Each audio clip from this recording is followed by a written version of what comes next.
제가 지금 보여드리는 그림은 19세기 헌트라는 미국 작가가 그린 햄릿입니다. 햄릿은 잔뜩 고민에 빠져 있습니다. 하늘에는 먹구름이 잔뜩 끼어 있죠.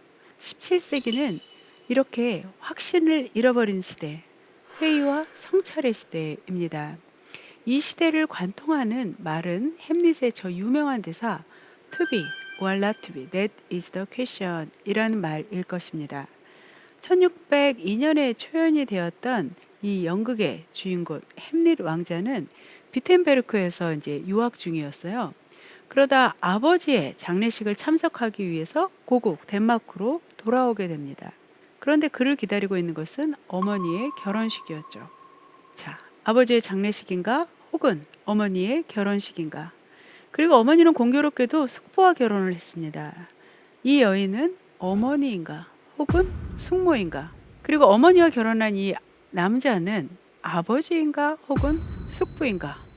거기다 밤마다 선왕의 유령에 나타나서 자기의 억울한 죽음을 호소합니다.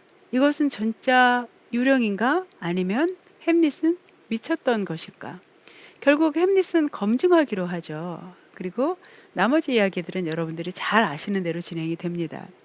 제가 말씀드리고 싶은 것은 바로 이 혹은 OR이라는 접속사예요. 선택에 직면한 모든 인간에게 던져지는 말이죠. 17세기에 관통하는 키워드는 바로 이 OR일 것입니다. 자, 우리가 햄릿을 읽으면서 매우 흥미로운 지점을 하나 발견할 수 있는데요. 바로 햄릿이 유학하고 있던 곳이 비텐부르크라는 점입니다. 그곳은 바로 마틴 루터가 종교개혁을 일으킨 곳이었어요. 자, 종교개혁이 일어나고 그에 대해서 이제 자성과 자기 성찰과 그 다음에 또 종교개혁으로 인한 개혁의 여파를 막으려는 반종교개혁 두 세력의 대결, 즉 신교와 구교의 세력 갈등, 이것이 바로크 미술을 탄생시킨 첫 번째 역사적 배경입니다. 그러나 이 종교 갈등은 17세기 유럽을 무시무시한 피로 물들이게 되죠. 1517년 아우구스투스누스 수도의 사제였던 마틴 루터는 비텐베르크 성 교회의 정문에 라틴어로 된 95개조의 의견서를 발표합니다. 주 내용은 교황청의 면별부 판매에 대한 비판이었습니다. 사실은 그 이전에도 종교개혁에 대한 요구가 꾸준히 있었지만 일개 사제의 반박문이 전 유럽에 퍼져나가서 역사적 사건으로 번질 수 있었던 것은 두 가지 요인이 있었기 때문입니다. 하나는 인쇄술의 등장이고 또 다른 하나는 바로 세속 권력의 강화입니다. 1445년에 구텐베르크가 이제 활자 주조에 성공하면서요, 활자 혁명이 일어나게 되죠. 덕분에 루터의 반박문은 인쇄가 된 상태로 독일의 국경을 넘어서 퍼져나가기 시작을 합니다. 일이 이렇게 되니까요, 교황청에서는 루터를 파문했습니다. 그런데 루터를 지켜주고 보호해주는 사람들이 있었어요. 그들은 누구냐 하면 바로 교황청과 교황의 절대적인 지지를 받고 있는 황제에 반발하는 일군의 군주들이었습니다. 지금 여러분들이 보시는 것처럼 루카스 크라우나흐더 연거가 그린 그림에서는 든든한 옹호자가 루터를 지금 지켜주고 있는 모습을 보실 수 있습니다.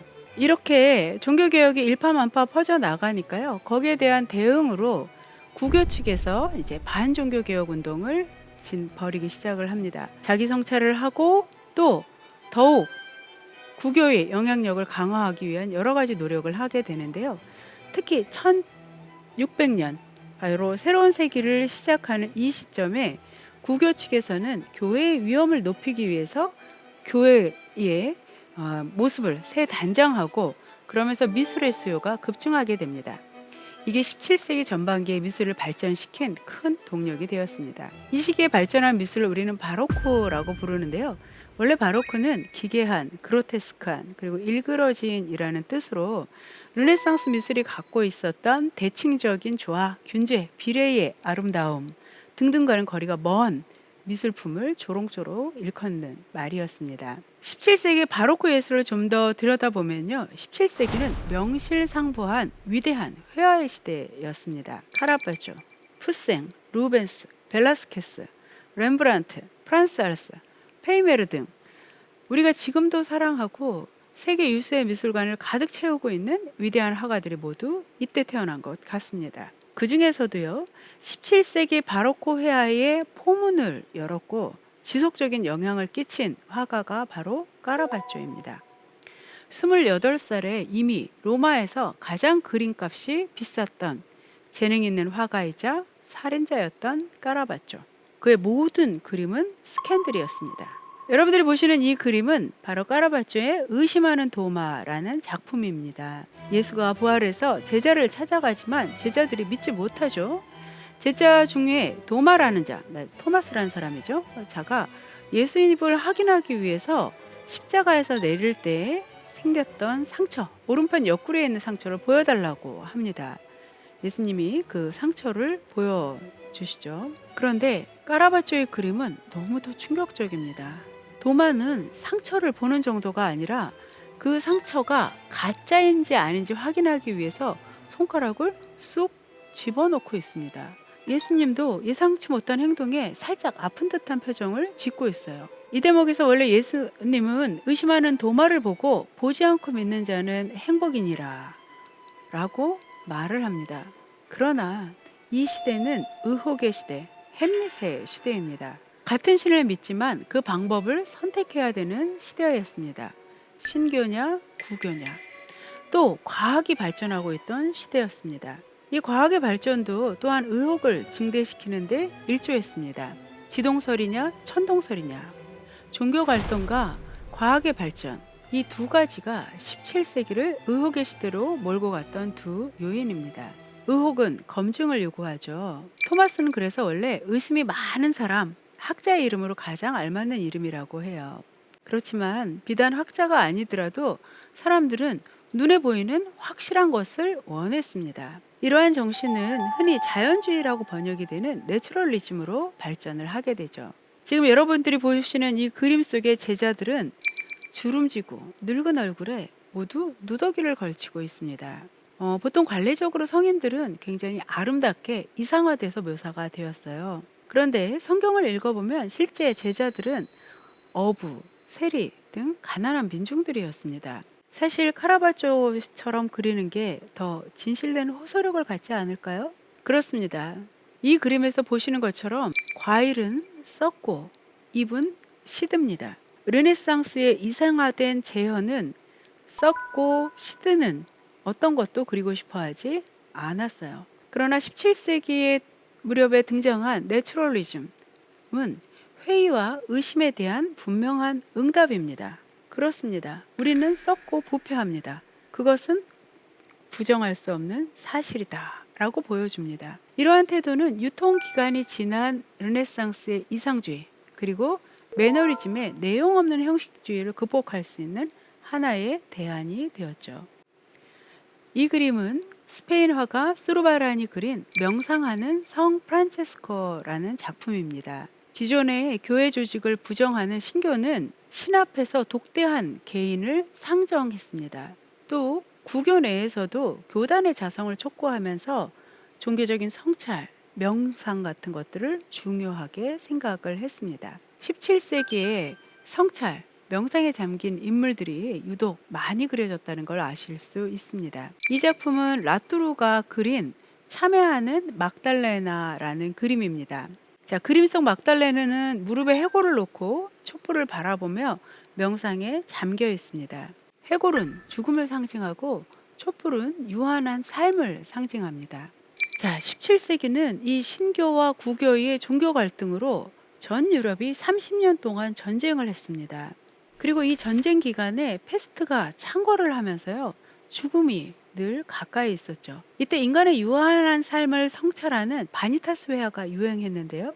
이 작품은 그런 회화의 일종으로도 보기도 합니다. 자, 제가 조금씩 주제가 다른 이 세 작품을 한꺼번에 보여드리고 있는데요. 이 세 작품을 관통하는 중요한 기법이 있습니다. 바로 어두운 배경에 인물들에게만 비추인 듯한 조명이죠. 극단제육인 명암대조법, 테네브리즘 혹은 캐러스쿠로라고 불려지는 방법입니다. 이 방법은 카라바초부터 시작해서 17세기 내내 회화에 큰 영향을 미치게 됩니다. 자, 여러 화가들을 거쳐서 이제 렘브란트 같은 네덜란드 화가에게까지 영향을 미치게 되는데요. 렘브란트에게 이르면 인간의 내면을 표현하는 아주 유효한 회화적 수단이 되기도 합니다. 자, 종교개혁 그리고 종교 갈등은 그 주도자들도 생각하지 못했던 놀라운 결과를 가지고 왔습니다. 아까 말씀드렸던 30년 전쟁 동안은 지금 자크 칼로가 기록한 대로 끔찍한 일들이 벌어졌습니다. 지금 보시면 커다란 나무에 자신과 종교가 다른 사람들을 이렇게 주렁주렁 걸어놓는 장면이 묘사가 되고 있습니다. 똑같은 신을 믿는데 다른 방법으로 믿는다는 이유로 서로 전쟁을 했던 거죠. 자, 유럽의 모든 나라는 더 이상 싸울 힘이 없어진 끝에 마침내 공존을 선택하게 됩니다. 30년 전쟁을 마무리한 웨스트팔렌 조약에서는 일국가 일종교 원칙이 합의가 되었습니다. 그래서 유럽에서는 신교와 구교가 공존할 수 있게 되었죠. 그런데 이것은 완전한 종교적인 자유를 준 건 아니었어요. 왜냐하면 일국가의 일종교이다 보니까 한 나라에서는 하나의 종교만을 선택할 수가 있었던 거죠. 그러면 그 종교를 누가 선택할 수 있나? 바로 그 나라 왕이 선택할 수 있었습니다. 그래서 왕이 선택한 종교와 다른 종교를 가진 사람들은 박해를 받았고, 그래서 이때 모두 이제 천천히 신대륙으로 떠나는 그런 현상들이 벌어지죠. 결국 구교와 신교의 종교 갈등의 최종 승자들은 군주들입니다. 종교의 선택권을 가진 왕들은 이제 왕권 신수설을 주장하면서 절대 왕정의 체제를 구축해 나갑니다. 이제 권력을 쥐는 왕들은 자신들을 미화하는 미술품들을 발전시켜 나가죠. 이것이 17세기 중반 이후에 등장하는 바로크 미술의 또 다른 동력이 됩니다.